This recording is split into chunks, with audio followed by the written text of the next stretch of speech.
Give me the power. I cannot wait until it comes out that Celsius is just stem cells. Like it's just gonna be people and we're all gonna look at each other like, that checks out. Hi everybody, my name is Isaac Ruth. I'm a screenwriter, script evaluator, filmmaker. I do a lot of other little things here and there, and I haven't been here in a little while, and there's a really good reason for that.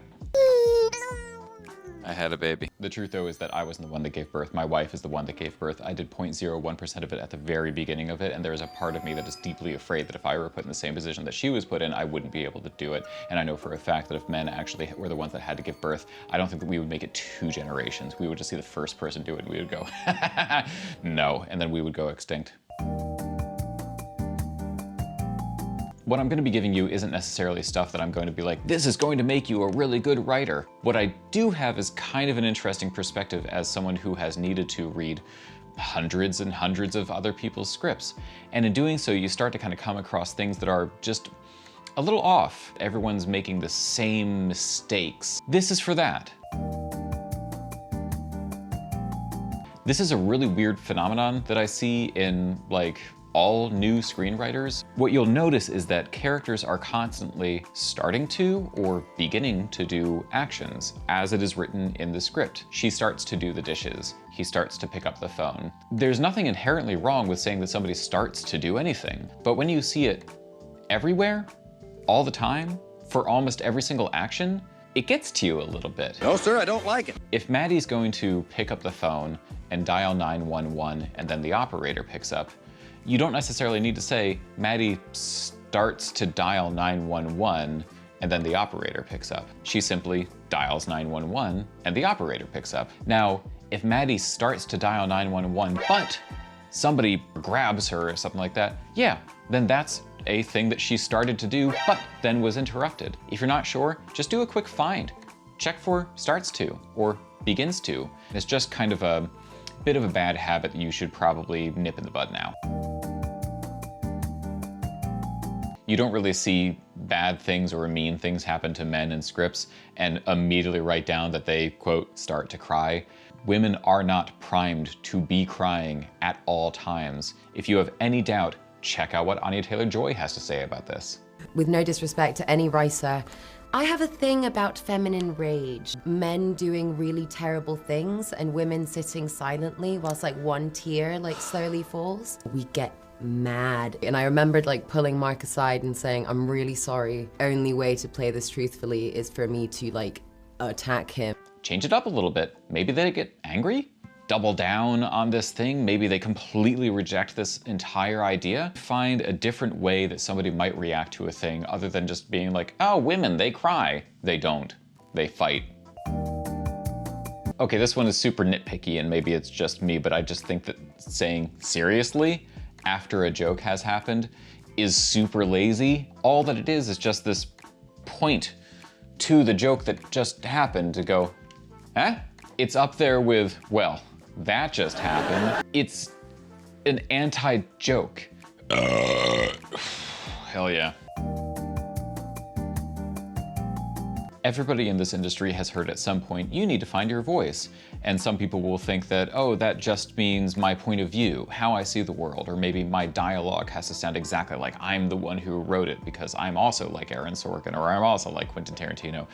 You're not like that, please don't try and be exactly like other people. But what they forget is that you are in charge of every single word on the page, and that is your voice too. A script doesn't have to just be a blueprint for what is going on in the movie. It is that, but it is also how it happens in the movie and how we should be feeling while that thing is happening. If your script includes a scene where the antagonist catches the protagonist and the protagonist's dog and then shoots the protagonist's dog in the head in front of the protagonist, don't write it like this. Bad guy shoots good guy's dog.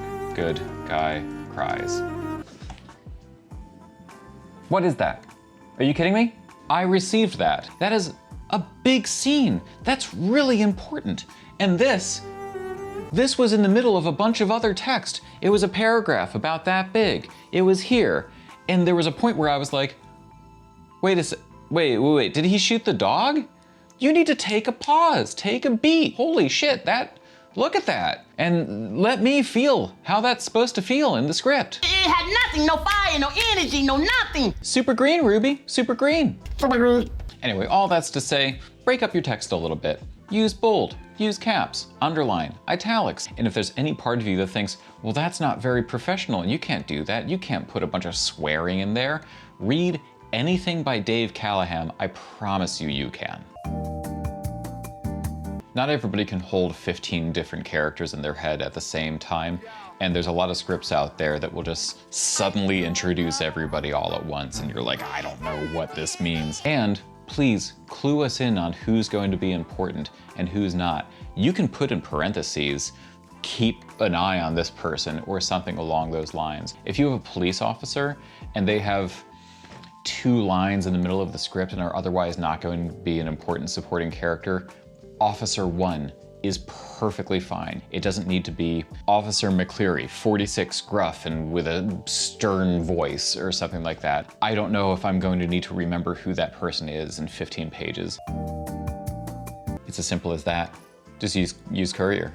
Do it. Do it. Format your screenplay like a screenplay. All of the software does it for you now. You do not have to guess about how this works. It is so easy. It is so easy. Please, please, please. Please. Okay, maybe not everything, but it does make a really big difference when somebody is like 30 scripts in and they see that the next on their queue is 125 pages and all that they can think of is, no. And then on top of that, if you see that like the first couple of paragraphs aren't great and you know you've got 125 more pages to go, and I freely admit, earlier in my career, I would have first drafts that are 145 plus pages. And what I would think was, they'll know I'm a real writer by how much I wrote. It isn't about how much you wrote, it's about how you wrote it. It's not the size of the script, it's how you use it. It's the motion of the, I'll find it. Thankfully, I had some really good friends, colleagues, mentors who explained to me that more is not necessarily better. And nowadays, yeah, I'll have a first draft that's like 135 pages, but that's for my eyes only. I'm not sending that anywhere. It's both a matter of not being too precious with each individual scene, and then also just trying to find a way to be clever to tell your story as efficiently as possible. This is a controversial one. There is nothing wrong with writing fade in at the beginning of your script. So many of the scripts that I received that included fade in at the very beginning were not good. It's a causation correlation issue. Somebody who was a new screenwriter wrote fade in because they read that in a screenwriting book and they thought that they were supposed to do that, which then became indicative of why maybe the script wasn't very good because this person was relatively new. I think it is a symptom of a larger problem of certain writers who are new to the game believing that there is one way to do this. There are all sorts of really good films out there whose scripts did not start with fade in. Fade in is not indicative of a professional screenplay. It is difficult to then say, don't use fade in. It is more important to say, don't think that you have to use this because you read it in a book or because you believe that that's the stereotype of what a screenplay is in any sort of professional sense. Yeah, it's been said over and over again, but it bears repeating. If your protagonist is the fastest gun in the West, don't you dare inform the audience by having another character tell the protagonist that. If your protagonists are so madly in love that they simply cannot live without each other, don't you dare inform the audience by having the protagonists tell each other that. Let's see that stuff happen, please. There are always going to be incredible examples of the opposite of this. Craig Mazin writing Chernobyl, for example. We can't necessarily see exactly how the reactor blew up, but he found an amazing way to tell us. You only need to know this. There are essentially 2 things that happen inside a nuclear reactor. The reactivity which generates power either goes up or it goes down. That's it. Mwah. He knows how to show us and tell us all at the same time in a way that just feels so arresting. In McCabe and Mrs. Miller, there is this rumor going around that McCabe is a really good shot and maybe he was the one that killed somebody a long time ago and no one really knows and he's keeping that to himself. He shot him with a Derringer. That man? That man never killed anybody. That is peppered all throughout the film. So what happens at the very end? They told and they showed, and they combined it in such a fantastic way that earned our attention. But you would be amazed in a horrible way, which is, I guess, horrified, to see how many scripts I read through where somebody is so kind and so wonderful and everybody loves, and the only reason that you know that is because somebody tells them that. Hi, doggy. You're my favorite customer. If you're in my position where, you know, you've been reading dozens of these things and you're on a scene that is 6 pages long and no new information is really happening. In fact, it's like all of the problems that we've already been talking about here, where it's just this like cyclical conversation that we've already revisited, where no new information is given and your protagonist isn't really like learning anything or growing in any way within that scene. And then it just kind of ends and you're like, oh, I guess we're done being there now. It's gonna be a dud. I don't know how slang works. While there's nothing necessarily wrong with using slang that is of the time that you're writing it, understand that if you have characters saying something like, oh yeah, bet, or on God, or it's giving, or anything referencing TikTok even. Am I so out of touch? No, it's the children who are wrong. Your script will be dated within 2 years. Maybe I was receiving scripts that are from people of that generation who do use that language more often, in which case, sure, fine. But if you're somebody who is not from that generation, who isn't necessarily using that language. How do you do, fellow kids? That's totes cringe, fam. I don't know how slang works. It was a long video. It's gonna sound kind of niche, but I promise you that once you understand the concept of what I'm talking about, you'll be able to utilize this a little bit more to whatever it is that you're writing.